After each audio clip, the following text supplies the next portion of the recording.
Malayala Manorama paper വായിച്ചിട്ടുണ്ടെങ്കിൽ നിങ്ങൾക്ക് മനസ്സിലാവും ഒരു കുട്ടി വിദ്യാഭ്യാസ മന്ത്രിക്ക് അയച്ച ഒരു കത്തിന്റെ പ്രസക്ത ഭാഗങ്ങൾ ഒരു ഹാഫ് ഷീറ്റ് ഫുൾ കൊടുത്തിരുന്നു. ശ്രദ്ധിക്കപ്പെട്ടിട്ടുണ്ടോ എന്ന് എനിക്കറിയില്ല. ശ്രദ്ധിക്കപ്പെടേണ്ടതാണ് നമ്മളൊക്കെ അധ്യാപകരായതുകൊണ്ട്. മനോരമയിൽ അതൊന്നും ഒരു കാരണമല്ല. പക്ഷേ എന്റെ വീട്ടിൽ മാതൃഭൂമിയിലൊക്കെ കുട്ടികൾ പറയാൻ കാരണം വായിച്ചിട്ടില്ല തന്റെ അടുത്തോടെ പറയാൻ ഞാൻ ഈ ഗംഗമുണ്ട്. അപ്പൊ നമ്മള് അത് വായിച്ചിരിക്കുന്നത് അതിൽ ഏകദേശം ഒരു 30ഓളം അവകാശങ്ങൾ കുട്ടി ആഗ്രഹിക്കുന്നതായിട്ട് വിദ്യാഭ്യാസ മന്ത്രിക്ക് എഴുതിയിട്ടു. അതിന്റെ തൊട്ടടുത്ത ദിവസമുണ്ടല്ലോ മന്ത്രിയുടെ മറുപടിയും വന്നിട്ട് കൃത്യമായിട്ട് വന്നിട്ട് അതിൽ കുട്ടി ആവശ്യപ്പെട്ട ഒരു കാര്യം ഏറ്റവും രസകരമായിട്ട് എനിക്ക് തോന്നിയത് എന്താണെന്നറിയോ, ഞങ്ങളെ ഗ്രേഡ് സംവിധാനത്തിൽ ഒതുക്കി നിർത്തുന്ന ടീച്ചർമാരെയും ഞങ്ങൾക്ക് ഗ്രേഡ് സമ്പ്രദായത്തിൽ ഒതുക്കി നിർത്താൻ ആഗ്രഹമുണ്ട്. എന്നെ വിലയിരുത്തുന്ന ടീച്ചറെ എനിക്ക് വിലയിരുത്തണം. എനിക്ക് ഗ്രേഡ് വരുന്ന ടീച്ചറുടെ കഴിവുകളെയും ശേഷികളെയും അറിവുകളെയും എനിക്ക് ഗ്രേഡ് ചെയ്യണം, എനിക്ക് വിലയിരുത്തണം. അപ്പൊ മന്ത്രി പറഞ്ഞു കറക്റ്റാണ്, അവരുടെ അവകാശമാണ്. തൊഴിൽ ചെയ്ത് നമ്മൾ കൂലി കൊടുക്കുന്നത് പോലെ എന്നെ വിലയിരുത്തുന്നുണ്ടെങ്കിൽ എനിക്ക് അവകാശമായ ഒരു കാര്യം ഞാൻ വേറൊരാളിൽ നിന്ന് വാങ്ങുന്നുവെങ്കിൽ അയാളുടെ ക്വാളിറ്റിയെ കുറിച്ച് എനിക്കറിയണം. നമ്മൾ ടി വി വാങ്ങുന്നുണ്ടെങ്കിൽ സാംസങ് കമ്പനിയുടെ ക്വാളിറ്റി എന്താണെന്ന് അന്വേഷിക്കാറില്ലേ? നമ്മളൊരു സാധനം വാങ്ങുന്നുണ്ടെങ്കിൽ ആ ഉൽപ്പന്നത്തിന്റെ കമ്പനിയുടെ പിറകിലുള്ള ആൾക്കാരെയും അവരുടെ ഇതും എന്താണ്, ഗ്രൈൻഡർ വാങ്ങുമ്പോൾ ലക്ഷ്മി ഗ്രൈൻഡർ തന്നെ വേണമെന്ന് പറയാറുണ്ട് അല്ലെ? ഒരു ഗോതമ്പ് വാങ്ങുമ്പോൾ നമ്മളത് ഓരോ ബ്രാൻഡ് നോക്കി നമ്മൾ വാങ്ങാറുണ്ട്. ആശീർവാദ് വാങ്ങണോ, പിക്സ്ബറി വേണോ, എന്താണ് അതിന്റെ പിന്നിലുള്ളത്? ആ ബ്രാൻഡ് ഉത്തമമാണെന്ന് നമ്മൾ വിശ്വസിക്കുന്നു, അത് നല്ല ക്വാളിറ്റി ആണെന്ന് വിശ്വസിക്കുന്നു. സോ പഠിക്കുക എന്നുള്ളത് എന്റെ അവകാശമാണ്. ഭക്ഷണം കഴിക്കുക എന്നുള്ളത്, ചപ്പാത്തി കഴിക്കുക എന്നുള്ളത് എന്റെ അവകാശമാതിരി പഠിക്കുക എന്നുള്ളത് എന്റെ അവകാശമാണ്. അങ്ങനെയാണെങ്കിൽ എനിക്ക് പഠിപ്പിച്ചു തരുന്ന ഗുരുവിന് എന്തെല്ലാം ക്വാളിറ്റീസ് ഉണ്ടെന്ന് ഞാൻ അറിഞ്ഞിരിക്കണം എന്ന് കുട്ടി ആവശ്യപ്പെട്ടാൽ തെറ്റ് പറയാൻ പറ്റും. അപ്പൊ കുട്ടി എനിക്കും ഈ പ്രോഗ്രസ് കാർഡ് ഇടാൻ തീരുമാനിച്ചു. ഇപ്പൊ എല്ലാം ഈ ടോയ്ലറ്റും ഈ വായനയും ഒക്കെയാണല്ലോ. സോ ടീച്ചർക്ക് കുട്ടി എഴുതുന്നത് ഈ പ്രോഗ്രസ് കാർഡ് ആവാം നാളെ മറ്റന്നാൾ. എന്റെ ടീച്ചർക്ക് ഞാൻ പ്രതീക്ഷിക്കുന്ന ചില ഗുണങ്ങളും ഞാൻ ആവശ്യപ്പെടുന്ന ചില ക്വാളിറ്റീസും അതിൽ കാണണം. അങ്ങനെയുള്ള ആൾ എന്നെ പഠിപ്പിച്ചാൽ നിർത്തി വെറുതെ ശമ്പളം വാങ്ങി വീട്ടിൽ പോയിരിക്കുന്നത്. എന്നും കുറച്ച് ഇങ്ങോട്ട് അങ്ങോട്ട് ശമ്പളം വാങ്ങിയാൽ മതി. ശമ്പളത്തിലൊന്നും ഞങ്ങൾ ഒരു കുറവ് വരുത്തില്ല. 8 മാസത്തെ വെക്കേഷൻ തരുന്നുണ്ട്.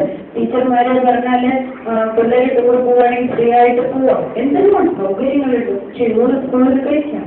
വെച്ചാലും വെച്ചിട്ടേ പഠിപ്പിച്ചാലും പഠിച്ചിട്ടില്ലെങ്കിൽ ആരും ചോദിക്കാനില്ല. കുട്ടി കേട്ടാലും തോറ്റിട്ടില്ലെങ്കിൽ എനിക്ക് ശമ്പളം കിട്ടും. എന്താ ടീച്ചർമാർ ഇതൊക്കെ കഥ മാറുകയാണ് നമ്മുടെ മുയൽ കഥ പോലെ. ഇനി ഇതൊക്കെ കുട്ടി ചോദിച്ചു ഇതെല്ലാം ചോദിക്കാൻ അവൻ ബാധ്യസ്ഥനാണ്.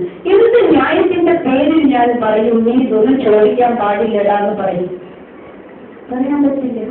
എന്റെ ക്വാളിറ്റി ഞാൻ ഉയർത്തുകയേ എനിക്ക് മാർഗമുള്ളൂ. പിടിച്ചു നിൽക്കണമെന്നുണ്ടോ എന്നിലെ ക്വാളിറ്റീസും മികവുകളെയും ഞാൻ ഉയർത്തണം.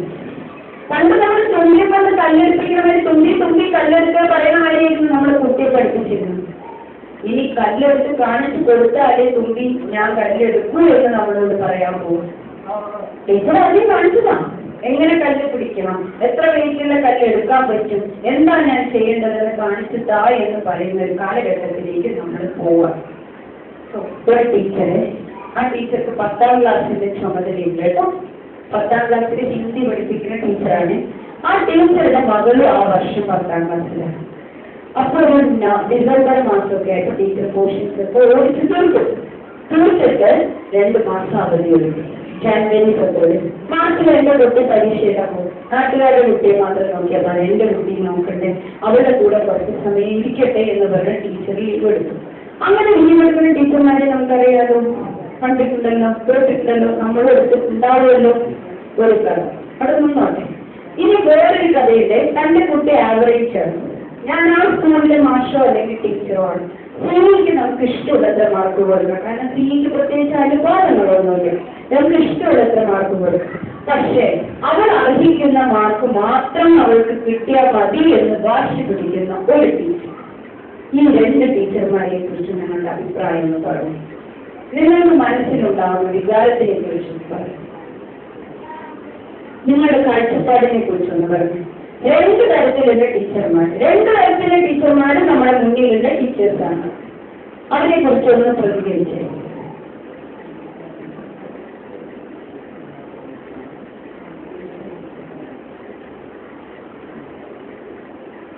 എന്താ വിളിച്ചത്? യൂണിവേഴ്സിറ്റി ടീച്ചർ ഒന്ന്, അനർഹമായ മാർക്ക് വേണ്ട എന്റെ മോൾക്ക് തോറ്റോട്ടെ എന്ന് പറയുന്ന ഓരോ ടീച്ചർ എങ്ങനെ വിലയിരുത്തും? എങ്ങനെയാണ് നിങ്ങൾ വിലയിരുത്തുക? എന്തിന്റെ അടിസ്ഥാനത്തിലാണ് വിലയിരുത്തുക? ഇല്ല,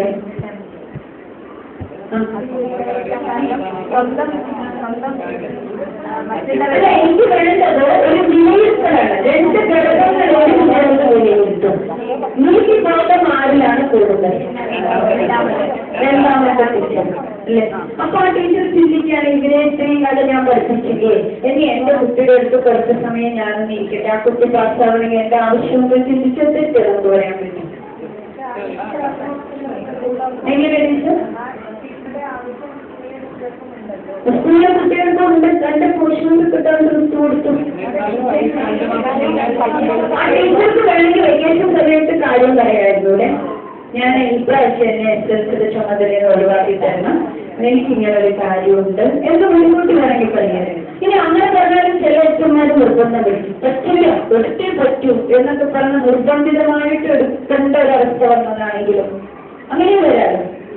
അങ്ങനെയാണെങ്കിലും ഹൈസ്കൂളിൽ സ്ഥലങ്ങളിലേക്ക് നിങ്ങളൊന്ന് പോലെ മറ്റേ തരത്തിൽ നിന്ന് നമുക്ക് ചിന്തിക്കാൻ പറ്റില്ല. എന്തായാലും നമുക്ക് തോന്നുന്ന ഒരു കാഴ്ചപ്പാട് എന്തായിരിക്കും? ആ രണ്ടാമത് ചെയ്ത ടീച്ചറുടെ പ്രവൃത്തിയാണ് നമ്മൾ ന്യായീകരിക്കുക. ആദ്യത്തെ ആൾക്ക് കുറച്ചുകൂടി മൂല്യബോധം അല്ലെങ്കിൽ നീതിബോധം ഉണ്ടായിരുന്നു എങ്കിൽ നന്നായിരുന്നു എന്ന തോന്നൽ നമുക്ക് വരും അല്ലെ? അപ്പോ മൂല്യങ്ങളും തത്വങ്ങളും നമ്മുടെ ജീവിതത്തിൽ വളരെ വിലമതിക്കേണ്ട ഒരു കാര്യമാണ്. നമ്മളാവുന്നത് നമ്മുടെ മൂല്യങ്ങളെയും നമ്മുടെ തത്വങ്ങളുടെയും അടിസ്ഥാനത്തിലാണ് മനുഷ്യനാവുന്നത്. നമുക്ക് കാണിക്കാതിരിക്കാം, അതൊന്നും ആരും ചോദ്യം ചെയ്യില്ല. പക്ഷെ സമൂഹത്തിന്റെ മുമ്പില്, മറ്റുള്ള ആളുകളുടെ മുമ്പില്, നാട്ടുകാരുടെ മുമ്പില് ഒക്കെ നമ്മൾ വ്യക്തികളായിട്ട് രൂപം കൊള്ളുന്നത് എന്നിൽ അധിഷ്ഠിതമായ മൂല്യബോധവും എന്നിൽ അധിഷ്ഠിതമായ തത്വബോധവും എന്നിലുള്ള നീതിബോധവുമാണ് എന്നെ ഞാനാക്കി മാറ്റുന്നത്. നമ്മളെല്ലാവരും നമ്മൾ നല്ലവരാണ് എന്ന് പറഞ്ഞ് കേൾക്കാൻ ഇഷ്ടപ്പെടുന്ന ആൾക്കാർ അതുപോലെ അല്ലെ? അപ്പൊ അങ്ങനെയാണെങ്കിൽ എല്ലാവരും ഞാൻ നന്നാവണമെങ്കിൽ എന്നിലും കുറച്ച് മൂല്യബോധം വേണ്ടി, നീതിബോധം വേണം. നമ്മൾ ആത്മാർത്ഥമായിട്ട് പറയുകയാണെങ്കിൽ നമ്മൾ വാങ്ങുന്ന ശമ്പളത്തിനനുസരിച്ച് നമ്മൾ പണിയെടുക്കുന്നുണ്ടോ, നമ്മൾ കൊടുക്കുന്നുണ്ടോ? നമ്മൾ ഈ കഴിഞ്ഞ 6 ദിവസം തിരിച്ചറിവിലൂടെ ഇനിയും നമ്മൾ എത്ര ഉയർന്ന ലെവലിൽ എത്തിയാലേ ഒരു അധ്യാപകനാകൂ എന്ന് നമ്മൾ മനസ്സിലാക്കിയില്ല. ഞാൻ പൊതുവെ വളരെ ദേഷ്യമുള്ള ഒരു കൂട്ടത്തിലാണ്, എടുത്തു ചാടി പ്രതികരിക്കുന്ന ഒരു കൂട്ടത്തിലാണ്. എന്റെ ഒരു സ്വഭാവം അങ്ങനെയാണ് കേട്ടോ. പ്രത്യേകിച്ച് പെൺകുട്ടികളോട് എനിക്ക് കുറച്ച് ദേഷ്യം കൂടുതൽ, ആൺകുട്ടികളോട് ഒരു പ്രശ്നം കൂടുതലുള്ള ഒരു പ്രകൃതമുണ്ട്. അതിന് ബയോളജിക്കൽ കുറെ കാര്യങ്ങളുണ്ടാവായിരിക്കും. ഞാൻ കണ്ടെത്തുന്ന ന്യായീകരണം എന്താണെന്നറിയും, ആൺകുട്ടികൾ പൊതുവെ കടത്തന്നെ പോയാലും അവർക്ക് കിടന്നുറങ്ങാൻ പറ്റും, അല്ലെങ്കിൽ പാത്രത്തിന്റെ മേശ കിടച്ചാലും ജീവിതം കഴിപ്പിക്കാൻ പറ്റും. പെൺകുട്ടിക്ക് അത് പറ്റില്ലല്ലോ. കഷ്ടപ്പാട് വന്നാൽ സ്വന്തം കാര്യം നിൽക്കാൻ 4 അക്ഷരം പറഞ്ഞു കൊടുക്കാണ്ട് ഒരു ട്യൂഷൻ എടുക്കാനെങ്കിലും ഉള്ള വിദ്യാഭ്യാസം വേണ്ടല്ലേ എന്നതാണ് എന്റെ കാഴ്ചപ്പാട്. അതുകൊണ്ട് നിങ്ങൾ കുറച്ചുകൂടി വിജിലന്റ് ആവണം എന്ന് പറഞ്ഞ് ഉപദേശിക്കുന്ന ഒരു ടൈപ്പിൽപ്പെട്ട ഒരു വ്യക്തിയായിരുന്നു ഞാൻ. ആണ്, ഇപ്പോഴും ആണ്, അങ്ങനെയാണ്. അപ്പോ ഏപ്രിൽ മാസത്തിലാണ് ഞാൻ ഈ മാനേജ്മെന്റ് ട്രെയിനിങ്ങിന് പോകുന്നത്. അത് കഴിഞ്ഞിട്ട് ഞാൻ എന്റെ ഫസ്റ്റ് ബാച്ച് ആരംഭിക്കുന്നത് ഒക്ടോബറിലാണ്. ഒക്ടോബർ 1 ഞാൻ പറഞ്ഞ കോഴമണ്ണ് വെച്ചിട്ടാണ് ആദ്യത്തെ ബാച്ച് ആരംഭിക്കുന്നത്. അവിടെ ഇതേപോലെ ടീച്ചേഴ്സിന് ക്ലാസ് എടുത്തുകൊണ്ടിരുന്നതിൽ ഒരു 4ാമത്തെ ദിവസം ഒരു ടീച്ചർ എന്നോട് പറഞ്ഞു, പുഷ്പ ടീച്ചർ, എന്റെ വീട്ടില് നിങ്ങളുടെ സ്കൂളിൽ പഠിക്കുന്ന ഒരു കുട്ടി ട്യൂഷന് വരുന്നുണ്ട്. അപ്പൊ അവരുടെ അടുത്ത് ഞാൻ ചോദിച്ചു, പുഷ്പ ടീച്ചറെ അറിയുമോ? സ്വാഭാവികമായിട്ടും ട്രെയിനിങ്ങിന് ആദ്യ ക്ലാസ് എടുക്കുമ്പോൾ മാനസിക കുട്ടി വരുന്നുണ്ട്, നിങ്ങളാണെങ്കിൽ ചോദിക്കില്ല പുഷ്പ ടീച്ചർ അറിയും ചോദിക്കുന്നു. അപ്പൊ ചോദിച്ചപ്പോ ആ കുട്ടി പറഞ്ഞത് ആ ടീച്ചറെ ഭയങ്കര ദേഷ്യമാണ് ടീച്ചർക്ക്. ആ ക്ലാസ്സിലൊക്കെ ചീത്ത പറയാന്നറിയും. ഒരിക്കൽ കേട്ട ജീവിതകാലം മുഴുവൻ മറക്കില്ല. പക്ഷേ എന്താണെന്നറിയില്ലേ, ഈ ജൂൺ മുതലും മുഴുവൻ ടീച്ചർക്ക് ആർക്കും മാറ്റി.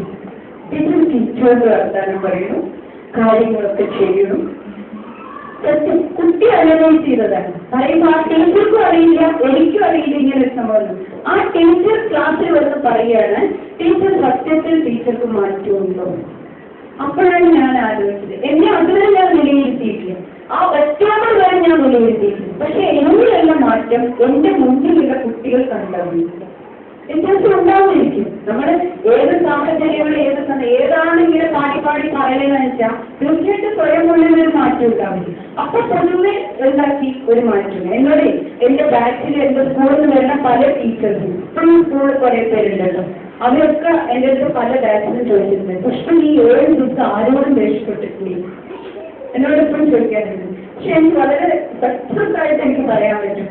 ഞാൻ ആ ഒക്ടോബർ മുതൽ തുടങ്ങിയിട്ടുള്ള ഇത്രയും ബാച്ചിൽ 8-9 ബാച്ചായിട്ട് ഇതുവരെ ഒരാളോട് എനിക്ക് ഒന്നെങ്കിലും മാറി നിൽക്കൂ അല്ലെങ്കിൽ അങ്ങനത്തെ ഒരു വാചകം പോലും എനിക്ക് പറയേണ്ട ആവശ്യമാണ്. അവരിൽ ആരുമല്ല മാറ്റം വന്നത്. എനിക്ക് വന്ന മാറ്റം കൊണ്ടാണ് എനിക്ക് ആരോട് അത്തരത്തിൽ സംസാരിക്കേണ്ടതായ സന്ദർഭം വരാത്തത്. കാരണം ഓരോ ബാച്ചിലും 40 പേരും എനിക്ക് അപരിചിതരാണ്. അവരാണ് എനിക്ക് മുൻകൂട്ടി മാറ്റി എന്റെ ക്ലാസ്സിലേക്ക് കൊണ്ടുവരാൻ പറ്റുന്നത്. അപ്പോൾ ഞാൻ സ്വയം തിരിച്ചറിയാണ്, എന്റെ പെരുമാറ്റത്തിലോ എന്റെ കാര്യങ്ങളിലോ എന്റെ കാഴ്ചപ്പാടിലോ എന്റെ ചിന്താഗതികളിലോ ഒക്കെ എവിടെയെങ്കിലും ഞാൻ അറിയാത്ത കുറെ മാറ്റങ്ങൾ വന്നിട്ടുണ്ടാവാം. അതുകൊണ്ടായിരിക്കാം ഇത് സംഭവിച്ചിട്ടുണ്ടാവാം. അപ്പൊ നമ്മൾ നേരത്തെ പഠിച്ചു, മനോഭാവം സ്ഥായിയല്ല. രണ്ടാമത്തെ ബോർഡിന്റെ ക്ലാസ്സിൽ പഠിച്ചു, ഉറക്കം വന്ന ക്ലാസ്സിൽ പഠിച്ച കാര്യമാണ് മനോഭാവം സ്ഥായിയല്ല, അത് മാറ്റങ്ങൾക്ക് വിധേയമാണ്. അപ്പൊ ടീച്ചർമാരെ നമുക്കൊക്കെ മാറാൻ കഴിയും. നമ്മൾ അറിയാതെ മാറാൻ നമുക്ക് പറ്റും. എന്ത് ചെയ്യണമെന്നറിയോ, നമ്മളത് പ്രവൃത്തി പദങ്ങളിലേക്ക് കൊണ്ടുവരണം. സ്വീകരിച്ച് കയ്യിലിരുത്തി മനസ്സിൽ സൂക്ഷിച്ചു വെച്ചിട്ട് കാര്യമുണ്ട്. അത് എവിടെ വിനിമയം ചെയ്യുന്നുവോ, എവിടെ ചിലവഴിക്കുന്നുവോ, എവിടെ പ്രോഗ്രസ് കാണിക്കുന്നുവോ അപ്പോഴാണ് നമുക്കറിയും. അതുകൊണ്ടാണ് എനിക്കിങ്ങനെ ഓരോ ദിവസം ഓരോ പൊതി കൊണ്ടുവരുന്നത്. കഴിഞ്ഞ ബാച്ചിലും ഒരു പൊതി കിട്ടി, ഈ ബാച്ചിലും വേറൊരു പൊതി കിട്ടി. അപ്പൊ കൊടുത്താൽ കിട്ടും എന്നുള്ളത് ഒരിക്കൽ കൂടി നമ്മൾ മനസ്സിലാക്കണം. ഓക്കെ, ഇടയിൽ കയറി എന്റെ ഒരു അനുഭവം പറഞ്ഞത് മാത്രം. ഇത്രയുള്ളൂ. മൂല്യങ്ങളും തത്വങ്ങളും വിലമതിക്കേണ്ട കാര്യമാണ്. ഈ മൂല്യങ്ങളും തത്വങ്ങളുമാണ് നമ്മളെപ്പോൾ നമ്മളാക്കി തീർക്കുന്നത്, മാറ്റുന്നത്.